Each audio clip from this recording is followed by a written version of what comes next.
This is the Mississippi Outdoors Podcast. I'm your host, Matt Wyatt.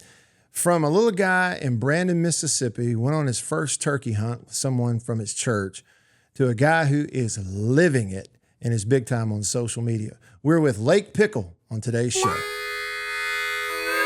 This episode of the Mississippi Outdoors Podcast is brought to you by the Foundation for Mississippi Wildlife, Fisheries, and Parks. You're listening to the Mississippi Outdoors Podcast. I'm your host, Matt Wyatt. Now, you may be one of the 40,000 or so folks who already follow Lake Pickle on Instagram, but you may not be. And if you're not, you're in luck. You're going to meet him right now. Lake, welcome to the show. Thanks for taking a little bit of time out of the woods to come sit down at the microphone with us. How you doing? I'm doing great, man. Thanks for having me be part of this. It's pretty cool. It's an honor. Yeah, right here at home from Brandon, Mississippi. Cut your teeth over there. You were a Brandon Bulldog, right? Yeah. Born and raised in Brandon, and been around here my whole life. Yeah. So I guess the first big broad question for you would be, where did it all start? When did you fall in love with turkey hunting, and then how that blossomed? Like, take me back to the beginnings of this for you right here. Sure. So it's actually a bit of a funny story because I'm not unaware of the fact that I have kind of an odd name, and so the lake, I get asked all the time like where that came from. Yeah. Where that came from, the base of it is my father was and still is an obsessed bass fisherman. Okay. So, makes sense. my dad was into like local tournament circuits when I was, and so that's kind of where that came from. And so honestly, I mean, my family hunted, sure. Yeah. But not so much. I mean, the way we kind of hunted, I mean, we would do the big dove opener like everyone else did. Everyone loves dove opener, who doesn't? Yeah. And then as far as deer season goes, we would do like the rifle deer opener the weekend, and then maybe a few more weekends out of the year. But that was really the extent of it. We weren't some like hardcore hunting family, just, really getting after it. And this is just how it happened. A lot of people think I exaggerate this, but we were on a spring break family trip when I'd have been somewhere in elementary school. And we were at the time we didn't have the Bass Pro Shops in Pearl, and there was a Bass Pro Shops in Memphis, and that was like a big thing. Sure. So we were like, let's go to the Bass Pro Shops. And I walked by this dude doing a seminar, and he was doing it was a kind of like the old grade school thing where they'd wheel the TV and the cart into the room. Like he had a TV on a cart and all these turkey calls, spread out on this table, and he was doing a turkey seminar, and he was a Primos hunting pro staff guy. Okay. And there was a TV, so I sat down and watched it, and I watched this turkey hunt unfold, and I'm like, hold the phone. I'm like, you're telling me, because the deer hunting I had done, I'd killed a deer. I thought, I'd loved it. But the deer hunting I had done had consisted of me and my brother and my dad shimmying up into this big old box stand that my grandfather had built into this tree.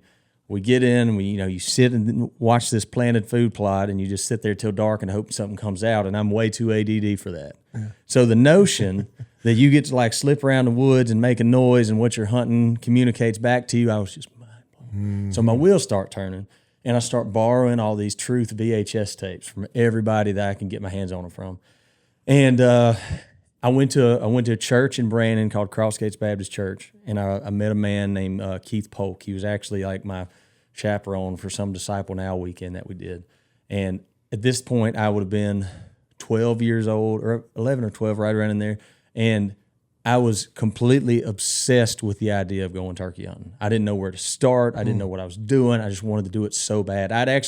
My dad, being the good dad that he was like, we'd actually gone through a spring season when I had this obsession. My dad was just kind of like, you don't know what you're doing. You're 11. I don't know what I'm doing. I've never done it, but we'll go try it. And so we'd done a little bit of stumbling around, and but I get to, talking to Keith, and come to find out Keith's this turkey hunter, and Keith is this generous, benevolent guy. And Keith approaches my parents at church after the D-Now weekend. I was like, hey, I would like to take your son turkey hunting. And they're like, please do. We don't know what we're, my dad's like, please, someone that knows what they're doing, take him turkey hunting. And so it was the opening day of youth season. I was 12 years old, and Keith rolls up and picks me up, and we drive to this place that he had permission to hunt, and we ended up killing a turkey that day. And it was not like your over glorified, turkey gobbling his head off kind of hunts. The turkey never gobbled a single time. Didn't hear anything in the morning. It was kind of dingy, kind of dim, and youth season. It's like March 8th, so it's just not really a lot happening sometimes. But we set up in this beautiful hardwood break and ended up just hearing the turkey drumming. It's the first time I ever heard a drum. But yeah, this turkey comes in and struts down this ridge, and Keith yelps to it, and he just turns and just figure eight, strutting all the way to us, and shot him. And it was a downward spiral for me ever since. I mean, I was locked in. Now there was a lot of years of me trying to figure it out after that on my own, but that's kind of how it all started for me. What an amazing story. And as you're talking, one is I kind of could fast forward in my head to where you are now. and that guy, Keith, probably going, hey, I took that guy on. He's telling all his buddies, I took him on his first hunt. I don't know if you realize that. Man, look, so like Keith and I are extremely close to this day. Yeah. I talked to Keith this morning on the phone. Oh, that's cool. And so Keith has 3 boys of his own. And I'm going to try, I don't get emotional about much, but we're good. I'm going to dial it in. Yeah, there you go. So that, that moment happened for me and Keith, right? And essentially that set up everything that happened. Without that, there would have never been an internship. There would have never been Primos. There never would have been any of this if it weren't for that singular moment. It linchpins on that. And so I'm working at Primos and, videoing and everything. It's 2016, and his oldest son, Caleb, is going after his first turkey, and he calls me because I always told him, I said, hey, if you have the opportunity for Caleb to kill a turkey, absolutely go do it. But if there's ever the chance for me to be there and film that for you, please let me do it. Oh, wow. So he calls me, and I go meet him, some gas station parking lot at way a.m. in the morning, hop in there. We drive out, and me and Keith and Caleb and Colin, his middle son, all pile up into this spot.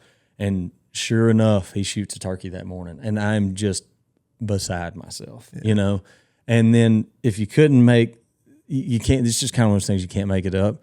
One spring later, Colin, his middle son, is old enough, and we go and do the same thing. Wow. And so he's got 3 sons. Caleb and Colin have both killed their first turkeys, and I got to be there for both of them. This spring, his youngest son, Ben, we think I was talking to Keith again. I talked to him this morning. I think Ben's ready. And so I'm hoping we can go for it. We can go for it this youth season with his youngest son, Ben. Right. It's almost like in baseball or a kicker. We don't want to talk about it too much. We don't want to jinx anything. But hopefully, 3 for 3 would be great. What a story, man. That is so cool. Okay, and you mentioned, I kind of jumped ahead too. Sure. So after that 12-year-old hunt with Keith, and it's more than hooked. It's like addicted. That's the word I hear. Yeah. For folks like you and others. And it's a full-on addiction. And somewhere in there, your path started to then, venture over towards what led you to a career with Will Primos and Primos as the company. Mm-hmm. What happened? So, again, like if I tell this story outright, which I guess I'm going to, you'll end up asking yourself, like, man, this Keith guy, you probably owe him some money or something. So, Keith, again, him and I are just exceptionally close, have been ever since that moment. And at first I was I had a scholarship to Ole Miss. I came that close to doing it. It was an academic thing, but I couldn't figure out what I wanted to do. And then I ended up going to junior college because it was like, save money, you don't know what you want to do with your life. So just hang out, save money. So I'm at junior college hating my life because I'm bored. All my friends went off to Starkville and Oxford, and, I'm sitting there, and Keith reaches out to me about, because at the same time all this going on, it's like I had this super set goal. Like all I could think about was ending up, not just in the hunting space, but ending up at Primos. That was like the goal. It wasn't to end up anywhere else. So you knew that's what you wanted to do. Yeah. I grew up watching the Andy Griffith Show and Primos Truth About Hunting. It's just what I wanted to do. Yeah. I didn't know how I was going to get there, but I knew that's what I wanted to do. And so Keith calls me and he's like, hey, have you ever heard about this show called Midwest Whitetail? And at the time I had not. And still, honestly, a lot of people down here haven't heard of it. Yeah. At the time it was owned and ran by a guy named Bill Winkie. Bill was a writer for a long time. And then he, now hunting media YouTube was like all the rage. That's where most people view it. Right. And all the semi-live, a hunt that's filmed last week can be put on YouTube or the next week. But in 2011, 2012, that was like, holy smokes, this is crazy. You know, because we were all used to watching a hunt. If you're watching a deer hunt, it was filmed the deer season prior, you know. Right. So Bill was the pioneer of that whole movement. And he had this show called Midwest Whitetail, and he offered an internship to move up there in Up there where? Iowa. Sorry. Okay. Southeast Iowa. That's a long way from home. From a boy raised in central Mississippi that ain't done much traveling, it was a haul. Mm-hmm. Well, I applied on a whim because at that, again, the whole landscape has changed. But at that time, there was 1,002,000 guys just like me that wanted the job to work at Primos or videoing at any other hunting show. You know, there was nothing to really set you. I mean, you could go and tell everybody that, man, I got a passion for this stuff. And that's great, but so does everybody else. So you had to get something that sets you apart. Yeah. And again, the Lord's timing, I applied for this thing on a whim, and the year that I applied, I had no idea. I'd never even watched the episode of the show. But what they had with these semi-live shows is they did regional bases, and they had like a Midwest regional show. They had a Northeast. The year that I applied was the first year that they were going to attempt to do a Southeast regional show. Really? And I was the only kid from the Southeast that applied. I didn't know that. I just did it, you know. And then actually, I was the only intern they hired that had zero camera experience because they had another dude hired and he backed out, and I just happened to still be. It just happened to still be there. So they needed you as bad as you needed them. Yeah. And so I loaded up a U-Haul to my Chevy S10 and hauled it up to Albee, Iowa. And there's two guys that I worked with Bill, but Bill was kind of more. We didn't see Bill on a day-to-day as much. There's two guys named Aaron Warbritton and Greg Clements. They're part of the Hunting Public now. But Aaron and Greg were kind of like my bosses and my main influences up there. Taught me how to film. It was my first experience in like how hunting video production actually worked out. And if that hadn't happened, there's a few like key things that you can point out to that got me where I was. One of them was that first turkey, and the second one, hands down, was getting that internship. Mm-hmm. So that's the experience where it's not just hunting; it's learning how to film it and produce this. Yeah. So take me into that just a little bit. Mm-hmm. What the average Joe may not really know about what it's like, how to pull it off with a camera. Yeah, and man, it was like reading hieroglyphs when I was 20. I was 19 or 20 when I moved up there. Okay. And there was a lot of like process of just because I moved up there in August, and so they wanted us to get as comfortable as we could with those cameras before we actually got into season. Mm-hmm. And it was intimidating, man, because they hand you this big, I think it was a Sony AX5000 is what we had at the time. A big old, especially for me, you know, the only camera experience I had was a little handy camera. You just point and go. Right. And so I get handed this great big old thing with a bunch of knobs and switches and buttons, and like, man, I'm never going to learn this. And I remember it was me and two other interns. We had a house that they rented out for us. And one night we took that camera home and just sat in the living room and would try to memorize the buttons because we were like, like just trying to figure it out. But once we actually got into deer hunting, to prepare for it is they would, in Iowa, a big thing going out there is like glass and velvet bucks. And so for kind of like practice, so to speak, we would go out to a bean field that was, either on public land or a farmer that somebody knew, and we would just practice filming deer. And they would teach us things like the rule of thirds and keeping the deer over here, and just trying to get as much pre-season actual video and deer that we possibly could so we wouldn't be just lost as last year's Easter egg when we're trying to film a hunt. And we would practice climbing up in a tree with all that stuff, pulling it up with a pull-up rope. We'd practice putting up the camera arm, because if you've never seen, camera arms have gotten way better. But back then, you had this giant metal base that you had to ratchet to the tree and then put the camera arm up there and then mount. And you're trying to do that in the dark, and you're trying to do it quietly. And that's the thing, the noise. And then I would think, too, again, outside looking in, I would think that there's always that anxiousness of, is it the camera secure? Is it going to fall? Oh man! Did I set it up correctly? Mm-hmm. Am I missing this, or am I getting it? Sort of thing. There's always some anxiousness, right? There's anxiousness, and there's like you hunt with different folks, and different folks are particular about different things. The funniest one, and I'll pick at him a little bit, is Brad Ferris. Brad is the most noise-centric person. It's like, to this day, I've hunted with Brad for 10 years now, and to this day, if I make a small noise, he's going to whip his head around and look at me like, what are you doing? but yeah, especially, I can only imagine how clunky and loud I was right when I was getting started. But that was the other thing they would do too is, the interns, we would go out and film each other. Not so much for if the hunt worked out and we got something good, we'd use it, sure. But most of it was like, just please get some experience. So you are comfortable when you're actually filming the guys that are, regulars on the show. Sure. But what was your first experience with, then it became real? Okay, it was no longer practice, and this is the real deal, and I'm in on this production, and I'm filming this. When did that happen? So by the end, because it was pretty strenuous, that internship was. And, it's one of those things, especially when season started and we were going so regularly, you went without even realizing it. I went from the first morning in the dark going like, oh my gosh, I'm making so much noise and I don't know what I'm doing here, to January when we'd been doing that solid, it just all of a sudden became fluid and I felt good about it. And then the Primos thing kind of happened, and that's a whole different story in itself. We can talk about that if you want to. Sure. But the first one, like, oh my gosh, this is a real production. I'm involved in this, was my first elk hunt with Primos for sure, because I was scared outside of my mind. Like, I'd never been so worried about, hold the camera steady, make sure you hit record. Right. For the love of everything, don't double punch record. I was just like, it was a lot. Yeah, I bet. Okay, and then internship, now it's under your belt. This career's taken off. You're a kid from Brandon, Mississippi, doing an internship in Iowa, and now the other dots start to connect. And the next thing you know, you get connected with Primos. How'd that happen?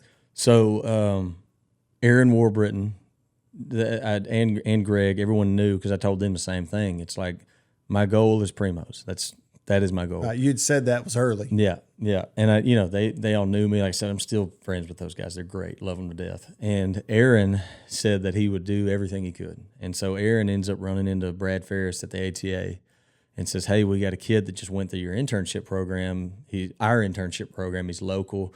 And Brad said, well, get him to shoot me an email. Well, I had left the internship and started going to Mississippi State. But I'm like, again, knowing Brad like I know him now, it's embarrassing to say, but I was like, I got Brad's email address. Oh my, and so I send Brad an email. And, hey, I'm Lake Pickle, and I did this internship, and I would love to put yourself out there. Have to, and so I was a full-time student at Mississippi State, and so after a few emails back and forth, Brad was like, look, really can't accommodate anything for you to come and film right now because you're so busy, but don't be afraid to email me from time to time. If we can get you worked in, and for the moment, that was good enough for me. Well, fast forward to, it would have been 2014, I think, and I go to the Mississippi Wildlife Extravaganza, and I had, again, the whole theme of this, and I'm not trying to sound cliche, is the Lord's timing. It's sure, it sounds that way. You can't. There's no other way to explain it, because there's the other thing, and I'll pick on Brad again, is not just the extravaganza, but any trade show. If Brad can find a way to not go, that's just what he's going to do. Brad would rather be on a tractor or hanging a tree stand. And I had already gone to the extravaganza like on Saturday, and a friend of mine calls me. It was a Sunday, and he goes, hey, you want to do extravaganza? I was like, man, I'd already been. And he was like, come on, I got to ask you, I don't want to go by myself. So I go. And I walk by the Primos booth, and I see Brad's there. And I've been emailing this dude for a year and a half. And I'm like, I need to go introduce myself. So I go and I say, hey, Brad, and one thing I've always had going for me, people might forget everything other else about me, but they don't forget my name because it's so odd. So when I say, hey, I'm Lake Pickle, he immediately goes, that's the kid that's been emailing me. And I remember that day he acted way more interested than I expected him to. And I didn't know why at the time. That was on a Sunday. That next Monday, I moved my stuff back up to Starful. We're about to start the, fall semester. Wednesday morning, my roommate and I, Daniel Mahaffey, still a good friend of mine, we're sitting in our apartment at the Highlands, watching Outdoor Channel, just sitting there. And my phone rings. I look down. It says Brad Ferris. And I go, and for a college kid, 9 a.m. is early. So I go, Daniel's like, who's calling you at 9? I go, Brad Ferris. He goes, no, he's not. And I hold up my phone. He goes, you better answer that. So I run into the bedroom and I go, hey, Brad, small talk for a little bit. And he's like, look, I know you're still at Mississippi State. I'm not asking you to quit college, but we've had some changes in the production department very recently. I'm asking you to consider that you take a semester off and come help us film, because I need someone to come film an elk hunt in like 2 weeks. Yeah. Pick your jaw up off the floor. Essentially, yeah.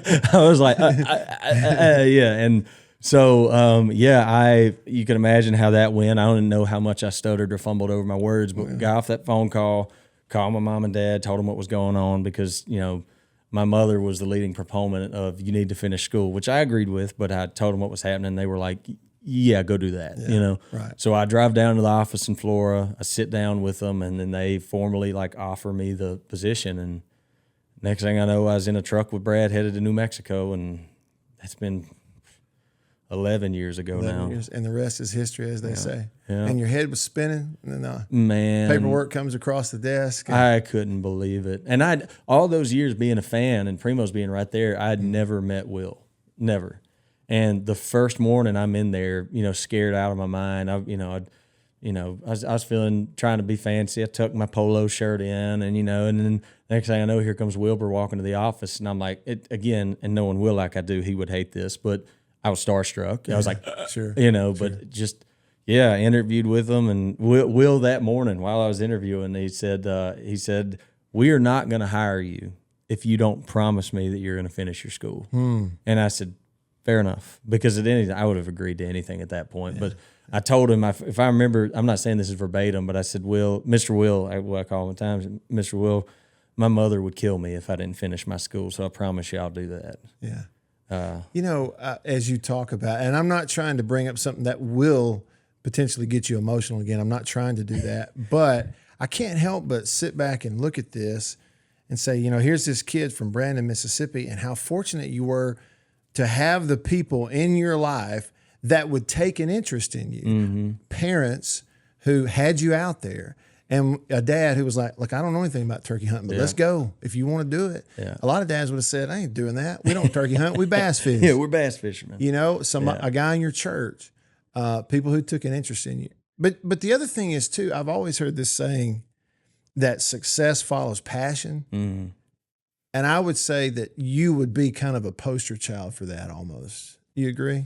I think so. And I think you're absolutely right. I honestly, I did not realize how blessed I was to have the parents that I had until I got older, and I'd shared some of this story with other folks, and they would be like, man, I'm not saying that my parents weren't supportive, but they weren't supportive like yours were. I mean, because I can remember having conversations with my parents when I was in junior college and telling them, like, look, I'm doing this junior college thing, but this is where I want to end up, and I'm really going to go after this. And mom and pop, they were always like, yeah, go. Yeah. Do what try it, And I mean, if they had been more discouraging or, try to get me to do something else, I may have ended up not pursuing it as hard. Mm-hmm. So I'm extremely fortunate to have, the parents that I had for sure.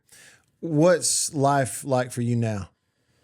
It's a whirlwind this time of year because it's February and there's this gap. When I was younger, I would always see the gap between duck season and turkey season and think you kind of have this off month. Yeah, right. You don't, or I don't, because it just gets busier every year. It's always good things, but it's busy. We had the NWTF convention last week. I have actually have a live podcast that I'm doing with the Spring Legion guys in Starkville tomorrow. And then this is pretty cool. Friday, Saturday, we're doing a game bird weekend that we're putting on with the department and Mississippi State, which will be pretty cool. And so February has been hectic, but it's all been good hectic. So it's fun. It's busy, but it's fun. Tell me a little bit about OnX. Mm-hmm. Like for those listening that might not even know what that is, kind of start off and tell me what that is and your involvement. Sure.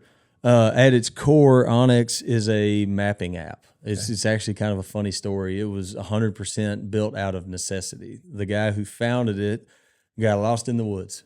Okay, there we go. Yeah. And when it started, this was honestly well, I wouldn't say pre my time, pre my budget for sure. There was those little GPS handhelds. And Onyx originally was a chip that you could put in a handheld GPS. Okay. And they evolved into an app that you could have on your phone. Originally, it was just in Montana because that's where they were based out of.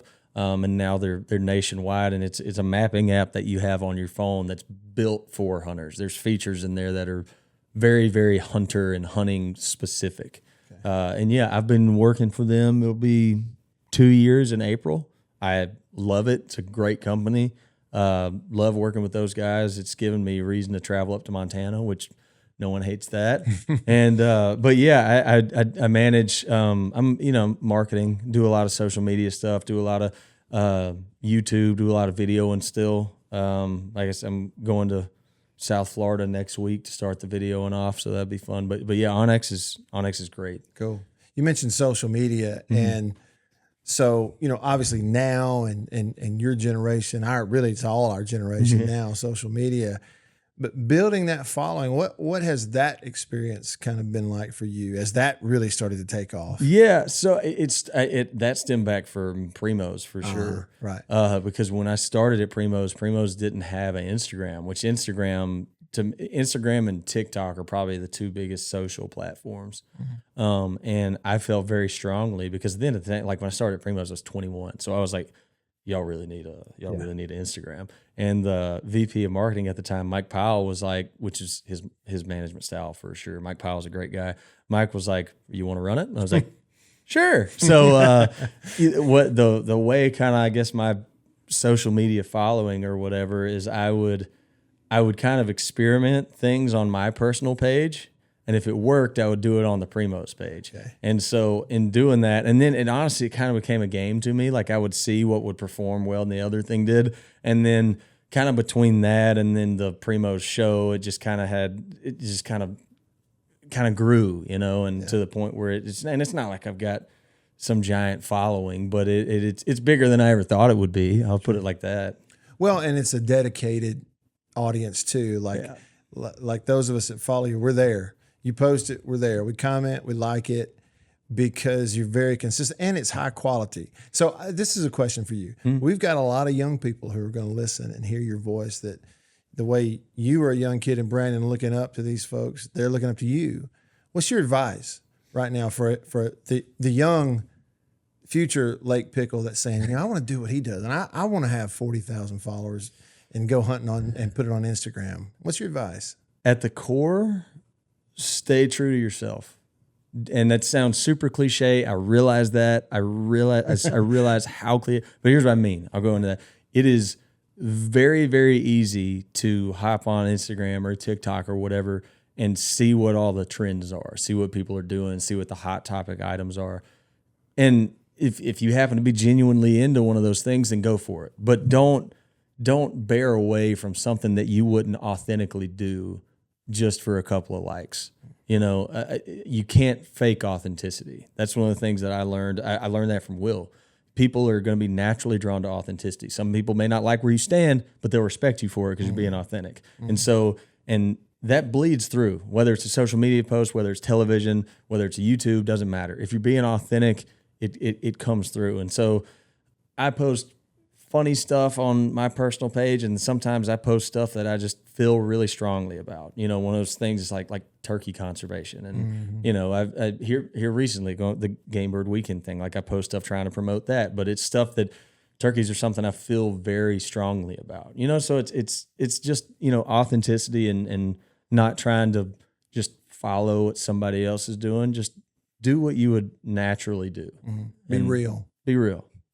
Good way to put it. Yeah. You mentioned the Game Bird Summit, a 2-day event. It's at Mississippi State. Kind of like, what's the goal of that event? What's the purpose of something like that? Yeah. So wild turkeys have been a topic of discussion more so than normal. I'd say for the past, at least the past 5 years. They've definitely been discussion longer than that, but especially in the last 5 years, people talk about turkey population, the numbers. Are we declining? Are we okay? And that leads to a lot of different schools of thought. But one thing that I think everyone could agree on, like take the state of Mississippi. Obviously, when people were doing management practices on, let's say, public lands. I'm all for that. I'm 100% all for that. We should do it. We should continue to do it.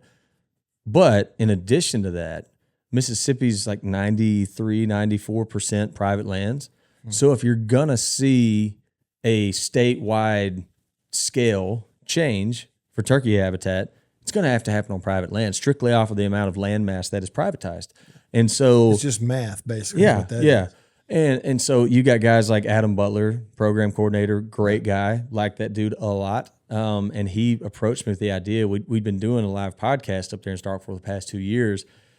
And he was basically pitching the idea of taking an event like that live podcast, but kind of putting more meat on the bone, something that will help turkeys more. And I was like, I like that. And so what we're going to do is like Friday night, we're having a social event, it'll be food and drinks and all that fun stuff. And then they'll have a panel. I'm going to mess this up, but like I know there will be representatives from Mississippi State, from the department, from Turkeys for Tomorrow, NWTF. I think there's a few more in there. I think Dudley Phelps from Osceola is going to be there.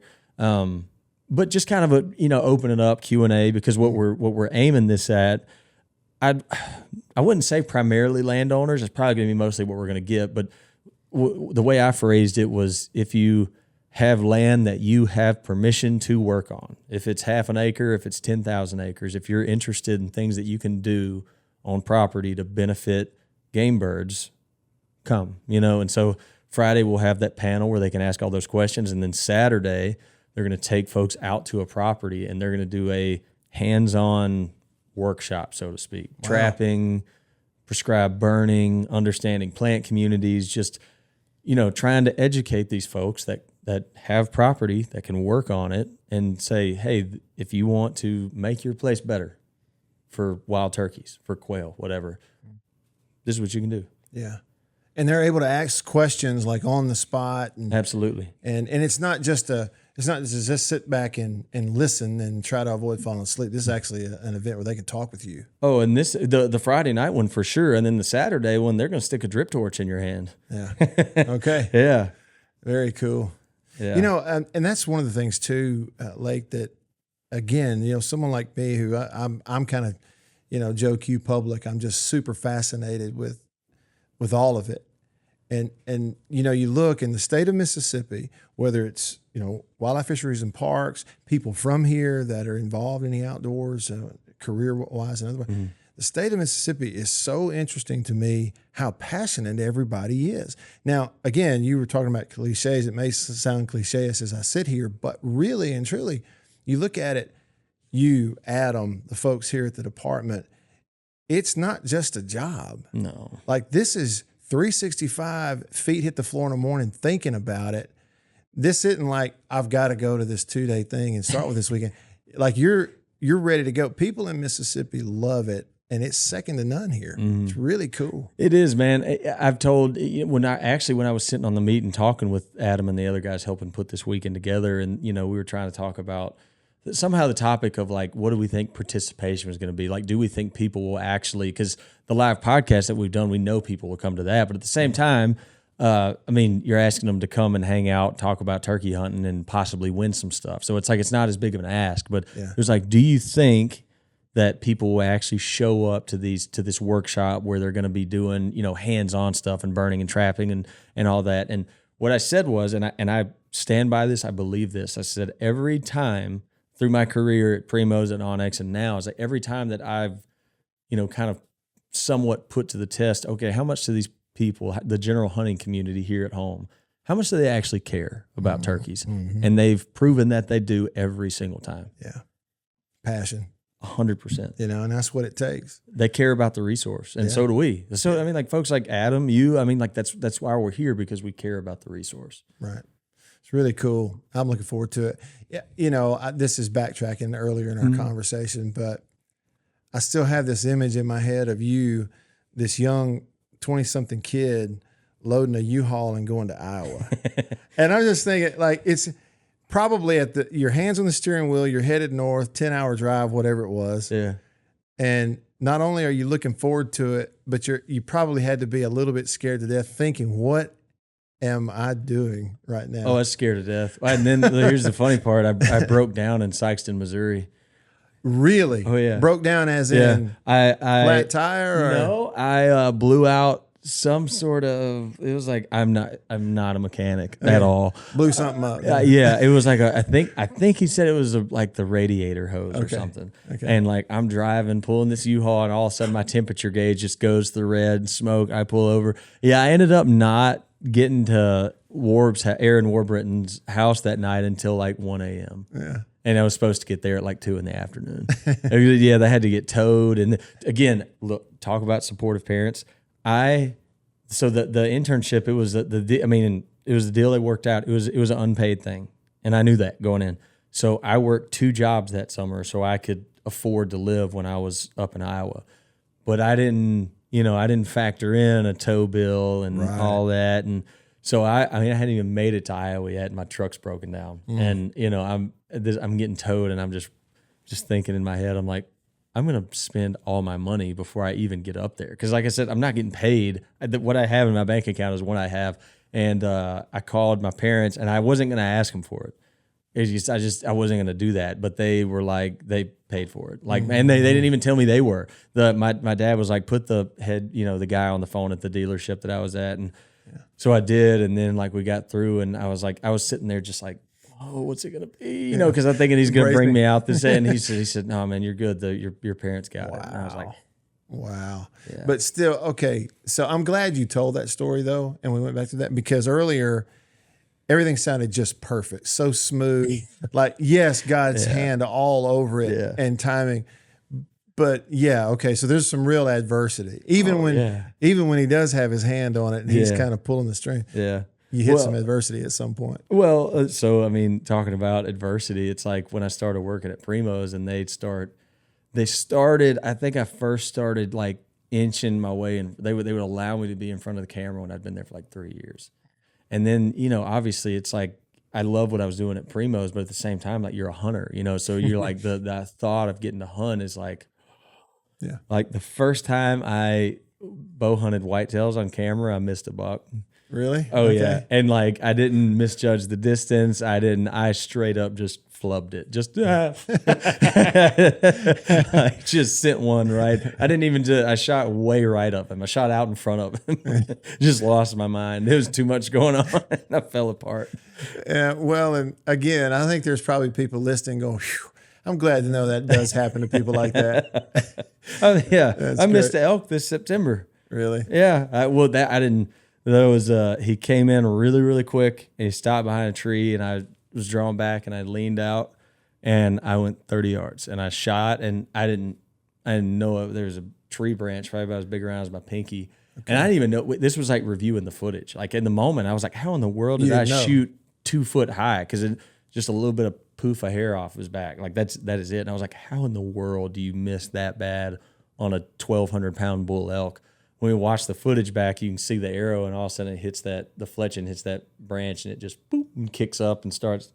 But yeah, like, oh yeah, and if anyone has kept up with me at all when I was at Primos, I mean, like they would know they're like, that guy's no stranger to missing stuff. Like I've missed my fair share. Sometimes the misses make the hits, that much sweeter though. Oh right? yeah, I mean, that's all part of it, I guess. Oh yeah, it's like, and honestly, it helped me have a little bit of thicker skin, because like the first miss that I had, like the guys on the team messing with me, I was used to that. But like when that show aired and the comments started pouring in, I was like, "Woo, I may have to toughen up. These guys are rough." But what do you do? Yeah, that's right. What are you gonna do? It's so neat to get to talk to you. But I would say too, again, your passion for what you do, going all the way back to that early age, it's unmistakable. And that's not me reaching over there patting you on the back, but it's just an observation that I think is really impressive. Thank you. It makes me wonder, like, if you're back, and let's say it's 10 years from now, like, what are we talking about then? I wonder. Are you one of those that writes down the 10-year goals? I've started to, as I've gotten older. Because I started to, because I don't know. I think my buddy Jordan Blissett, who I worked with at Primos, he got into doing that. And then honestly, getting when I got married, again, I'm severely ADD, and my wife is more organized than I am. And so I just started thinking on that. Like, it started at like daily goals, which I would be lying if I said I'd do that every day. Sure, yeah. But it helps, especially when I got a lot going on, if I don't write stuff down. But yeah, yearly goals, or, in advance goals, the kind of thing that I've been focusing on. But I can't. I had at NWTF, I was talking to one of my coworkers at Onyx, and he was like, man, he's like, assuming, that everything stays the same, he goes, do you think you'd always be doing something in the hunting space? And I was like, I honestly cannot picture myself doing anything else. Yeah. Not that I feel like I'm stuck here. I don't want to do anything else. It's what I want to do. Right. It's what I care about. Right. Well, that's obvious. Well, I really do appreciate you coming and giving me some time. And, I think that there's a lot of people listening that may want to connect with you that haven't yet. What's your advice? Where do they find you? Where do they go? I'm, again, with my name being as odd as it is, I'm not hard to find. Because if Lake Pickle. Yeah. Yeah. You didn't have to fight anybody off for that. No, handle. there's a small township in Canada called Pickle Lake that I'm thinking about trying to travel up there and overthrow. If they'll, goals, 10-year goals. That's down the line, but we'll get there. That's great. COVID really knocked me back. They wouldn't let me across the border. Right. But we're starting to recover, so look out, Pickle Lake. No, it's as far as like social media, I'm pretty easy to find just because it's just Lake Pickle. And that's great. So I'd entertain anybody that wanted to talk about that stuff, because especially I still get messages from, like you're saying, about kids that have hunting industry aspirations, or not even like video stuff. Like if they just want to be a biologist or a land manager or whatever. And it's like, I always tell them, like, my line typically is like, I would be a liar and a hypocrite if I told you to not go after it, because if somebody told me that, I wouldn't be talking to you right now. Yeah. So go after it. Well, and whether it's you or that's been my experience, whether it's talking to you or folks who are working for the department now or retired, and they tell these stories, and it just hits me at times thinking, man, you actually get to do that for a living? Really? I mean, of all the things, that is so cool that, we live in a country and are around at a time where someone like you can identify that passion and just chase it and kind of have a life in it. So really do appreciate you giving me some time. I appreciate you having me on. I enjoy the opportunity for sure. This has been fun. Yeah, fun for me as well. That's Lake Pickle, at Lake Pickle on social media. Follow him if you don't already. Thanks for listening to the Mississippi Outdoors Podcast, and we'll see you outdoors.